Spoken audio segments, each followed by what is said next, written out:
Oh, the regular season is just around the corner, Dub Nation. The Warriors are ratcheting it up. There was practice today. There's always stuff going on. I got Alan Stiles, one of the voices of the flagship station, the Golden State Warriors, 95.7 The Game, joining me next. Should be a fun show. I love Alan. Let's get into it. This is Locked On Warriors. You are Locked On Warriors, your daily Golden State Warriors podcast. Part of the Locked On Podcast Network, your team every day.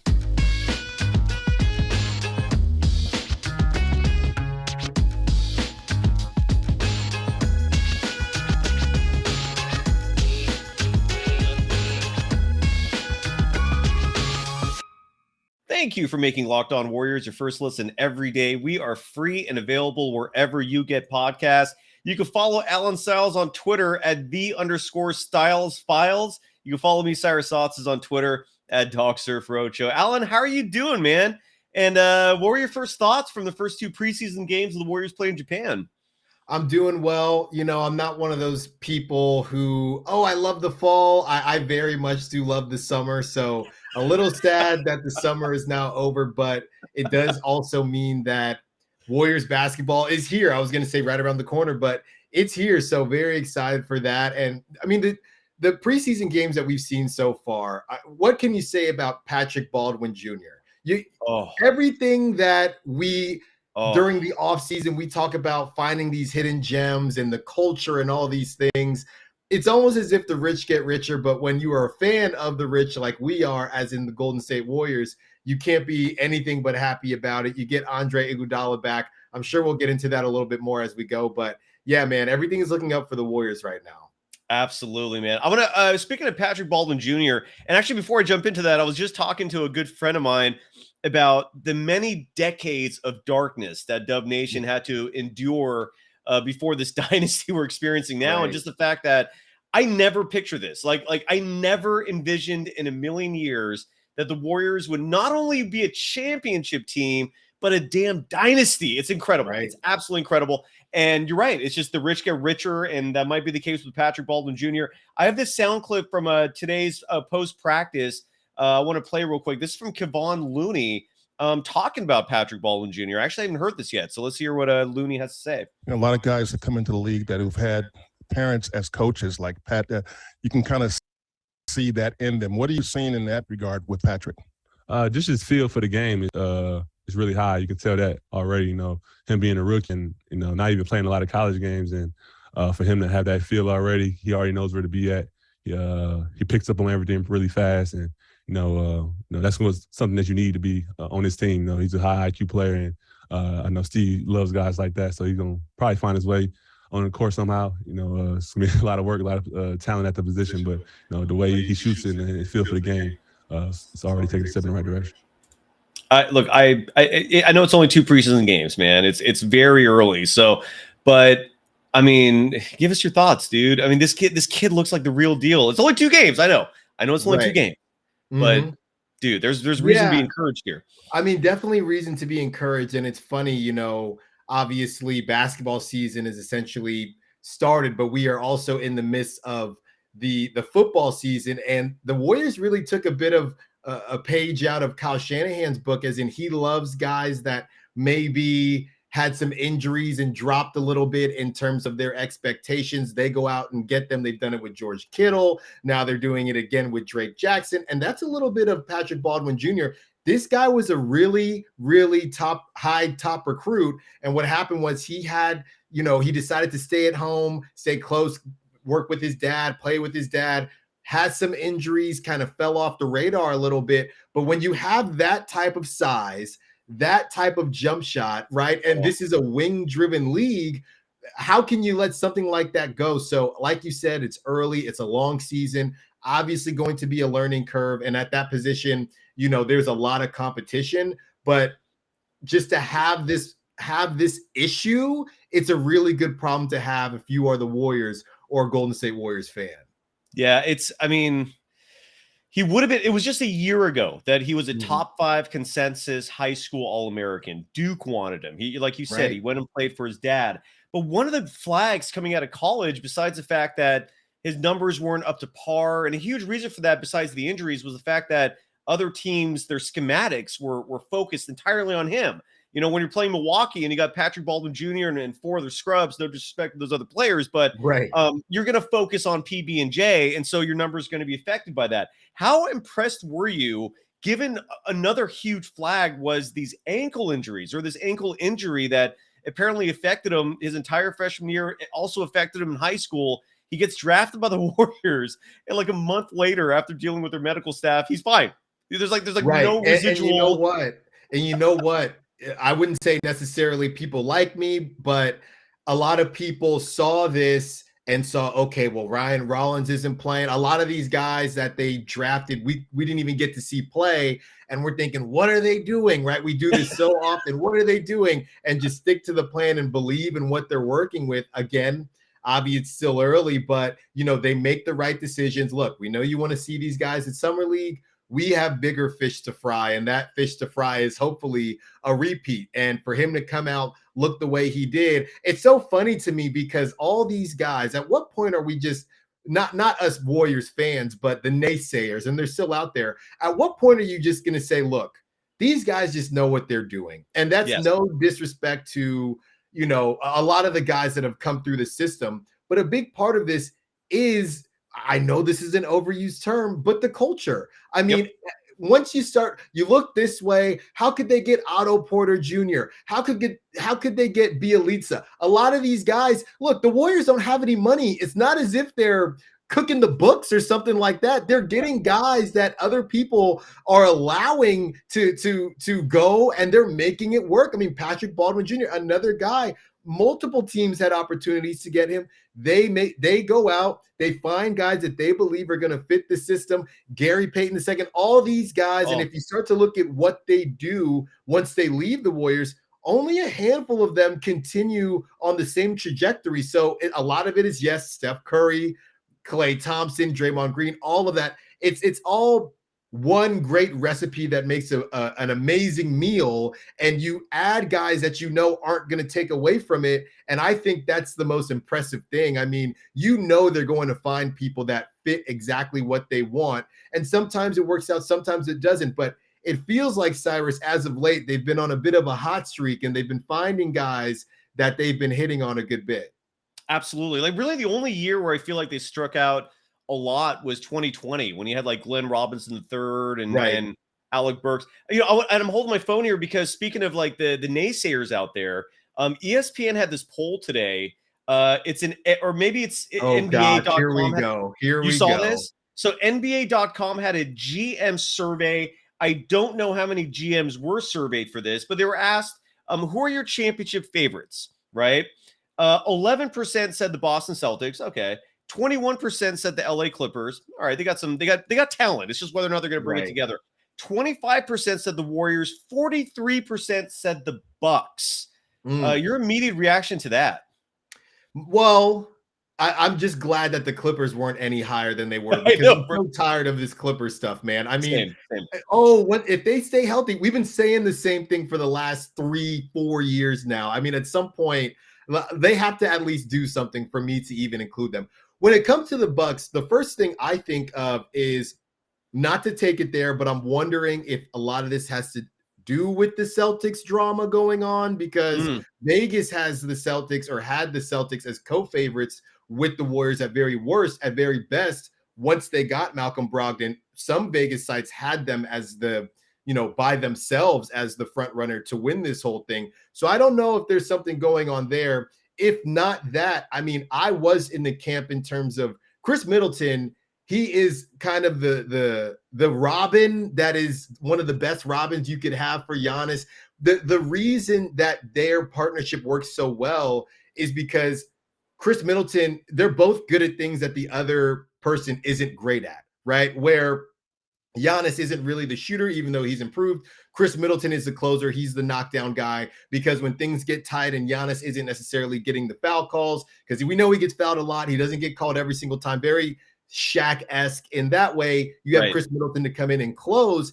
And then going back to last season, Chris Middleton gets hurt. Obviously, they don't go to the finals. So I get it. I still find it extremely disrespectful. Because all the Warriors have done is get better. I mean, yes, they lost GP2. Yes, they lost Otto Porter Jr. Yes, they lost Bielitsa. But this is what we already discussed. JTA, a lot of these guys, this is what we already discussed. No offense to those guys, but we've had so many of these players come and go. And I said when they went out and got Dante DiVincenzo, some people were thinking, I'm not really sure about him. He's had some injuries. He was on the Bucks, and he, a lot of people thought he didn't show up the way he did when we saw him winking at Villanova during the national championship, and everybody thought this guy was going to be, the next big thing. But right. I guarantee you, in maybe 2 years, when it's time for him to go, he would have priced himself out of the Warriors, and people are going to be saying the same thing. How could we have let Dante DiVincenzo go? It's this cycle that keeps happening with the Warriors. So at some point, there's no offense to these players, but maybe as much as it is about the players, it's also about the system. And when you have a core that consists of one of the most unique players we've ever seen in Draymond Green and the best shooting backcourt of all time in Steph Curry, Klay Thompson, featuring the best shooter of all time and a top 3 shooter of all time, that helps too. So that's no offense to GP2. That's no offense to all these guys that have come and gone. But I feel like the Warriors, when they bring somebody in that they know they're going to be able to, mold to what they want, you got to feel good about it. And let's not forget, by the way, Moses Moody, another year older. Kuminga, another year more mature. All these guys. So I don't really understand. I mean, having the Celtics or having the Bucks as a favorite, sure. What did you say? 40%? That's 40, pretty crazy. 45. Yeah, 45. Yeah. That tells me that they don't, to me, that even sounds like they don't think the Warriors are going to get to the finals, because I don't know what the Bucks have necessarily done. Nothing. It was 43, by the way. It was 43. And you're right. And that's been my argument. I've talked about this a lot. When people say, well, the Bucks, they've done nothing this offseason. And it's like there's some young, more athletic team. Middleton's 30 or Middleton's 31, Drew Holiday's 32. It's not like they're like young, spring chickens out there.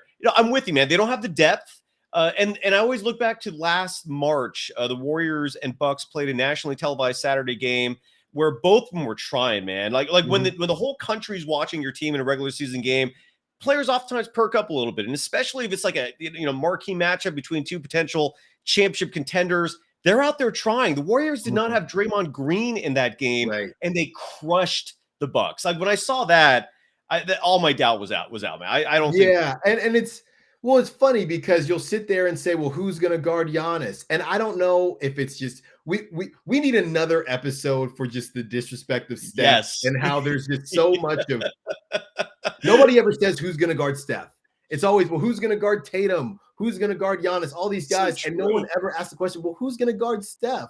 So, and not to mention Klay, another year removed from those terrible injuries. So he this year, a lot of people thought that the season we're going into right now, this was supposed to be the year that the Warriors were rolling on all cylinders. Last season, you had, rookies and Moody and Kuminga, and you had Klay coming off injury. You only had Klay for about half the season. Draymond with his back injuries. Steph missed some time. All these things. This season we're going into was supposed to be the season everybody sits there and says, okay, the Warriors are really rolling. You got Klay starting to roll into form. This is the first I saw, and this things you don't even think about. This is the first preseason that Klay has been able to go through in years. Right? He didn't get to go through any of this stuff, camp, all of these things because he's been injured. So you put all that together. I'm not saying that it has to be 100% Warriors, but 43% to me sounds like, I don't know what they're sipping, but it might be some type of haterade. I don't know what flavor because it doesn't make very much sense to me. I'm absolutely with you, man. And in just a moment, I want to talk about another player who's finally going through a training camp and preseason and who so far is shining, and that's James Wiseman, who's so far so very good, man. I have no idea what this team's going to look like if he actually plays up to his potential. But first, I got to give some love to a longtime sponsor of this program, Built Bars. I love these things. They're on average about 160 calories, so it's not that much. And unlike a candy bar that has 28 grams of sugar, your Built Bars only have 4 grams of sugar. And their newest flavor is cookie dough chunk puffs, which have a light, chewy texture. They have real cookie dough chunks in them. True story. And of course, they're covered in 100% real chocolate. And one of the best parts about Built Bars is that they're packed with protein. The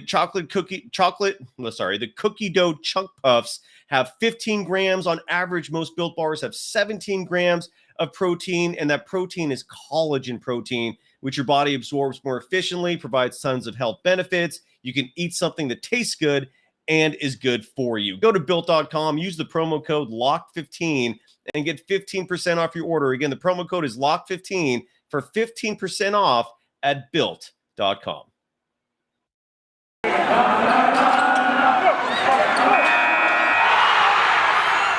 You are Locked On Warriors, your daily Golden State Warriors podcast. Part of the Locked On Podcast Network, your team every day. Again, for making Locked On Warriors your first listen every day. Make sure you check out the Ultimate Pro Basketball Preview starting October 10th.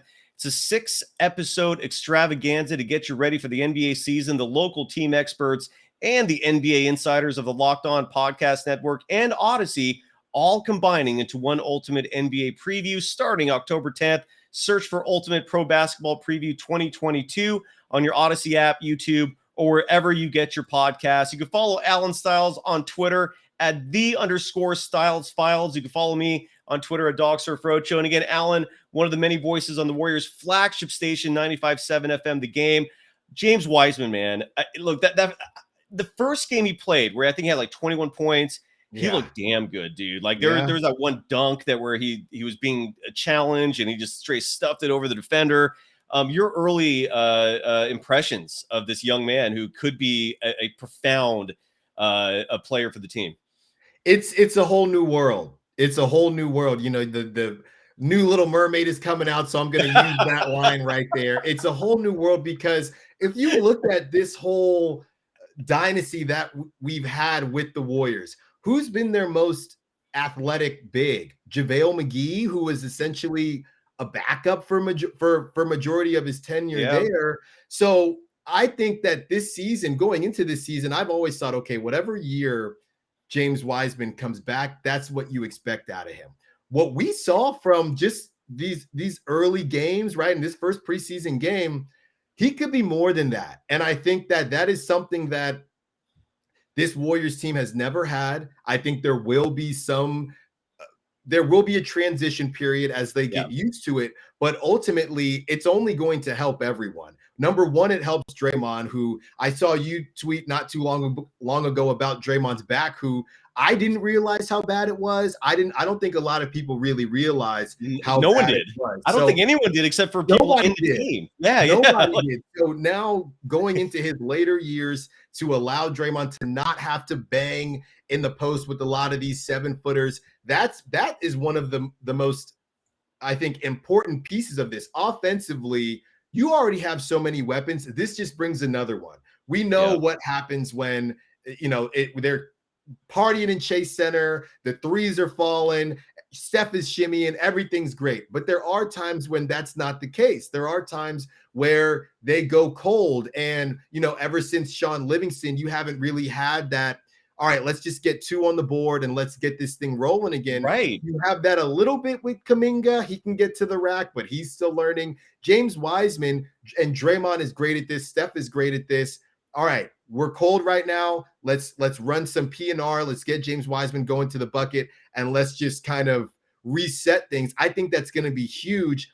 It's going to be a learning curve for him as well. He's still getting used to the league and things like that. But my goodness, I mean, to see what he's doing right now, again, now you're getting me upset against Cyrus about this 43%, because now I'm thinking all the stuff I just said, and you add in a healthy James Wiseman. And again, it's so funny going on social media when this stuff happens and you see, how were they able to finesse this and figure it out, where, it's just a really well-run organization. And when you put winning as your number one priority, everything else seems to fall into place. And I think that James Wiseman, he's been through a lot, man. And I love to talk about athletes as far as what they do on the court. I also like to talk about who they are as people. And I know James Wiseman, as young as he is, being able to, even though he didn't get to play, being able to pop bottles and be a part of that winning culture, he wants to be a part of this. And everybody has passions, right? I mean, you do these podcasts and you love talking about the Warriors.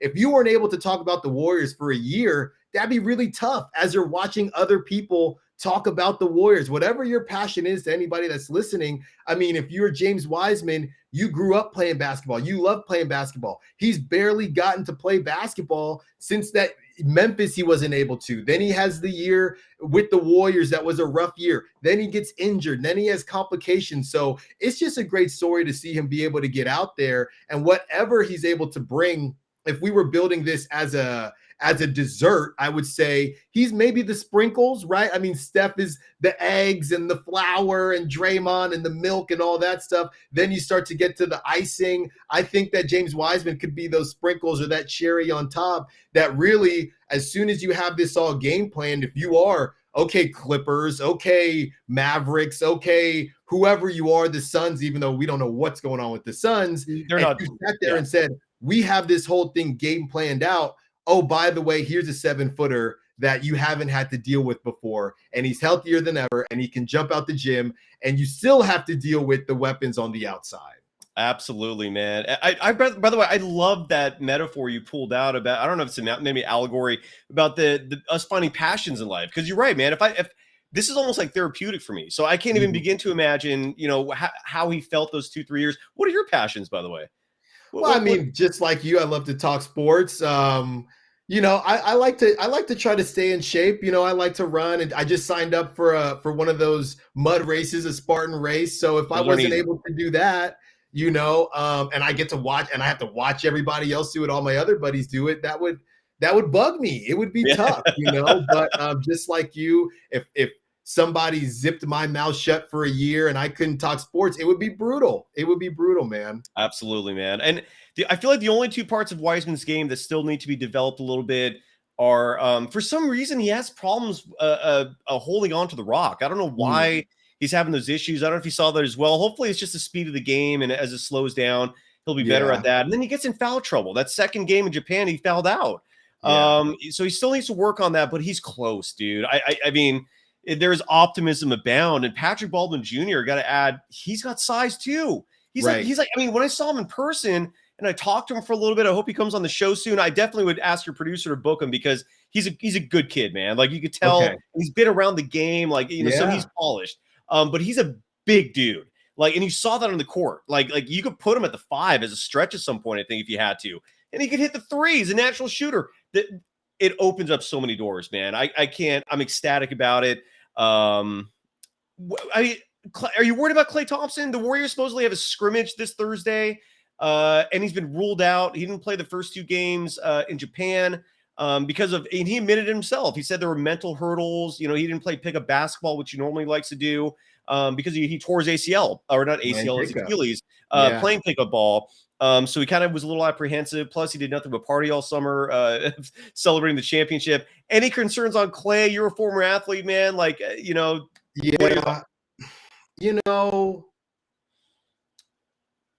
I wouldn't say I'm worried about Klay in that I think when it's time to go, he's going to get out there. But I do think, number one, kudos to him for being open about it, because that's a good point. That's, again, something that you don't think about, talking about passions. I play basketball myself. I get out there a little bit. I try to do my thing, but I think that for Klay, what I am a little bit worried about is that he sees maybe the writing on the wall, or the writings on the wall, and presses a little bit. Look, we're going to have conversations about Wiggins. We're going to have conversations about Jordan Poole. We know that there's only so much when it comes to the money that they're able to spend because of the luxury tax and those penalties. So I wonder if Klay presses a little bit early because he has to show that he still, can do his thing. I believe he's going to be up for some type of extension, not in the not so distant future as well. 2 years. So a lot remains to be seen. In terms of, am I worried about him on the court? Health-wise, no. I think that he's being open in terms of it being more of a mental hurdle. Now, that mental hurdle could then turn into the Klay that we saw when he first joined, when he was just hucking up everything to let everybody know he was back and, hey, I'm still Klay, I'm still Klay. Maybe this is the beginning of a different version of Klay. Maybe Klay, we don't know what option he's going to be on this team. And I know it might sound crazy to say, but that's just the reality. And the reality is it's less about Klay and more about the fact that the Warriors have continued to draft really well. Yeah. If Klay was the straight up second option coming off these injuries and it wasn't close, you can make the argument we might not feel as confident about a repeat, and that's no slight on Klay. It's just you need more guys and nobody is necessarily getting younger. And it's not even fair to compare him. I think a big thing too is you cannot compare him to Steph Curry. Steph Curry, there are only a couple guys out there that are not just in basketball, in all of sports that are able to do what these guys are doing as they get older. You got LeBron James, you got Steph, you have Tom Brady, I even think those days are past him. I think we're seeing a different version of Tom Brady. So it catches up with everybody. Yep. So it's no indictment on Klay. It's just how life is. And I think that I wouldn't be surprised if we see some pressing from him early and he has to be reminded, hey, let the game come to you. But I think that at least for this season, sticking to this season, everything is going to come together. I can't speak on past this season, though, but we don't have to talk about that now. Well, the optimism for beyond this season is that the CBA, when it's renegotiated, they're going to take away the luxury tax penalties for drafted players, Right. because it goes against the entire spirit of the rule. And a team like the Thunder, the Jazz, who are stocked with first round picks. These are small market teams who are not going to be able to afford to keep their players. And the Warriors, just because they draft well, they're being penalized for it. It's ridiculous. So let's hope that CBA is revised. I'm hearing good things about it. Keith Smith with Spot Track was on the show about 2 months ago, and he's has optimism that they're going to revise the CBA to stop penalizing teams for their own draft picks, which would be huge. It would change everything for the Warriors if that happens. Yeah. And this brings up Jordan Poole. I believe if he doesn't sign his contract extension in the next, 2 weeks, they're going to have to wait till the offseason. He might be a restricted free agent. Steve Kerr was asked about that today after practice, and here's what Kerr had said. You keep up to date as much as possible with all the contract potential talks that are going on in the next few weeks. Do you stay away from it?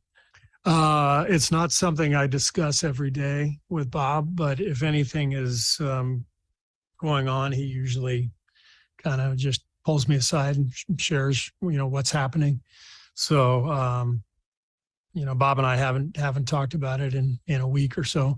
I know usually this stuff, as far as Jordan is concerned, it always goes to the last second with all these extensions, rookie extensions. So, but with the other guys, those extensions could happen at any time. So there's not a deadline on anything. And so I don't pay much attention to it. That's Bob's job. But if there's anything that's pressing or that comes up, he'll let me know. By the way, I want to quickly mention, and Alan, when you host your next show on 95.7 The Game, ask your producer to find that sound clip. I played it on yesterday's show. I tweeted it of Bob Myers talking about what he looks for in personnel. Really insightful. I never see Bob Myers passionate when he speaks. He was fired up, talking about how the postseason and the regular season are just completely different. And so when he looks for players, he wants players to not only have a diverse skill set, but also who thrive in the postseason when instead of that 2-foot gap you have between you and your defender or beyond the arc, now it's 2 inches. Fouls are called much less frequently. So he picks players based on postseason rules, not regular season rules, which I love. I also don't understand why most teams don't do it. But then again, 43% of NBA GMs think the Bucks are going to win the title. So maybe that explains it right there. So your thoughts on Jordan Poole, man, and I guess just the outlook of whether or not he should get a max deal. Have you heard anything? Your thoughts on the Poole Party? Yeah, as far as I know, from what I've heard, it is depending on what happens with what you just spoke in terms of the collective bargaining agreement and that getting changed. As presently constructed, everyone is pretty much, and I don't know what you've heard, is basically Wiggins or Poole. That's what I'm hearing. I'm hearing that the chances of the Warriors keeping both of them just based on what Draymond is now asking for, and everybody else on the team. The chances of having both of them on the roster going into next season are very, very slim. Now, obviously, if they extend Poole now, that tells you what that answers your question, because, you know, Andrew Wiggins, for as great as he is, it's tough because he is one of the guys that they didn't draft. So that doesn't help either. Right. As far as Jordan Poole on the court, I think that he's very polarizing because nobody necessarily knows what his ceiling is. I mean, you could make the argument that he's pretty close. You can make the argument that he's not close at all, right? True. So you could see it happening both ways. Defensively, he's got to get better, and he's got to show that this year. I think the Warriors are in a tough spot because he's going to be restricted even if they don't sign him. So they'll have a shot. And Jordan Poole, and I don't know why the Orlando Magic, one of these years, the Orlando Magic are going to be good. I'm going to stop using them as an example, but I always use the Orlando Magic in terms of, if the Orlando Magic want to give Jordan Poole $1 billion, then, and he wants to go, he can go. But besides that, if the Warriors, the reason I feel like they will extend him now is because if he has another crazy year, and dare I say even makes the all-star team, something like that, then they're in a situation where, sure, you can match the Orlando Magic, but you can't match them. So, right. you know, in theory, you can match them, but you already have all these other price tags that you have to pay out. So I would bet he's younger than Andrew Wiggins. I think that when you look at that position and the scoring ability of Jordan Poole, that's what makes him so unique. Andrew Wiggins, for as good as he is defensively, and what he did in this finals against the Celtics is legendary. It will never be forgotten. Agreed. But if you're asking me, who do you think you can more easily find moving forward, I would trust that you can find some version of an Andrew Wiggins somewhere. Maybe you already have it on the roster. Maybe Jonathan Kuminga takes that next step. You know, maybe some of these guys that the Warriors already have can continue to grow, and you have, that's the other thing. Klay Thompson, another year removed. We all think about Klay offensively, but let's not forget he was top two-way player before his injury. So you have Klay. This would be now talking about next year, 2 years removed from injury. You have hopefully Jonathan Kuminga figuring things out, and you have the rest of that roster. It makes Andrew Wiggins, for lack of a better term, a bit more expendable than Jordan Poole, because when even to this day, when Steph is out of the game before Jordan Poole's arrival, it still got a little dicey, right? For even prior to Klay Thompson's injury, he's not the guy that's going to create for you. And I hate to do this, Draymond is catching a stray here, but when you have someone on the court like Draymond, who teams are going to say go. And now, by the way, Draymond, his jump shot looks a bit different. Looks like he's been working on some things. Yeah, if we can get 2016 Draymond back shooting wise, that changes things. But right now, you know, you see some of those screenshots of people just staying just far away from Draymond. You have to combat that with offense. So I don't think they can afford to lose somebody like Jordan Poole, simply because if you look at the scoring on this team moving forward, if you took away Jordan Poole and kept Andrew Wiggins, defensively, yes, outstanding. Offensively, okay, Steph goes to the bench. Who right now is going to be, hey, go get me a bucket? Who is that guy for you? And as good as the Warriors are, we don't know. I don't know if Moody is going to be that guy. I don't know that he is. I think he's more of a system guy, and he's going to be in the right place and do the right things. Kuminga, he's not there yet. So that explosive guard play, off the top of my head, I think you already have it with Jordan Poole. Dante DiVincenzo, sure, but we've seen more from Jordan Poole already. We hope Dante DiVincenzo shows us some of those things, but you know Jordan Poole has done it at the highest level. Yes, literally. Sir. Now, I know Dante DiVincenzo has a ring, but I believe he got hurt in the first round when the Bucks won the whole thing. So he hasn't really we haven't seen him perform at that level. So to me, if you're making me choose just based on dollars and cents that are not mine, although I wish it was, you have to go Jordan Poole. Yeah, and just to finish up here, when you bring up the Magic, Draymond Green for some reason always picks on him too, use an example of like a bad NBA team, because you're right, it's been a long time since they've been relevant. Yeah, I mean, I honestly can't think of them. Dwight Howard and Jameer Nelson. There you go. That was like early 2000s or something. I was thinking like Shaq, Penny, Dennis Scott. I mean, Nick Anderson. But you're right. They did have the Dwight Howard years. They're bad. They're just bad. So yeah, they're just the easy option off the top of my head. It's them, or even the Pistons might even turn it around, but one of them, the Kings, right? And when you talk about Poole, I feel like one huge reason why I don't want to let him go is because the Warriors in 5 years could be a whole different level of lethal. Is Poole the point guard? Moody, Kuminga, Patrick Baldwin Jr. suddenly might play into this. Wiseman might be your starting center. Players like Ryan Rollins could come off the bench, and Steph and Klay and all them could still be playing. I don't know about Draymond, but so the future could be bright, man. And again, I follow Alan Stiles on Twitter, _Stiles Files. Are you verified yet, man? Are they still screwing you over? No. So my plan is, I feel like I don't want to put in for it until I get to 1,000. So I'm at 930 right now. Okay, all right. Follow him. I flew to 930. I went from one tweet, kind of did some numbers, and I went from like 880 to 930. And I'm thinking, yes, I got this. It's been a bit stagnant. So the quest to 1,000, and then I will put in for my verification, because I don't want to be that person that doesn't have 1,000 and it's verified. I don't want to do that yet, but once I get to 1,000, I'm gonna throw a party. I might invite you, and we can enjoy ourselves. There are some folks out there, man. There's one guy who has like 200 followers, and he's verified. I do not. Maybe he worked at Twitter. He knows someone. Who knows, man? Who knows? But you can follow regardless. Help Alan get to 1,000. You can follow me on Twitter at _Stiles Files.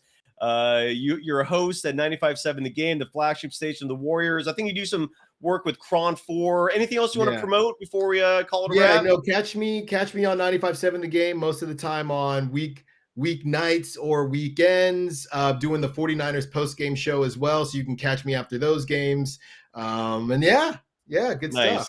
Good stuff, man. Thanks, Alan. Always a pleasure, brother. Thank you so much. Thanks, Cyrus.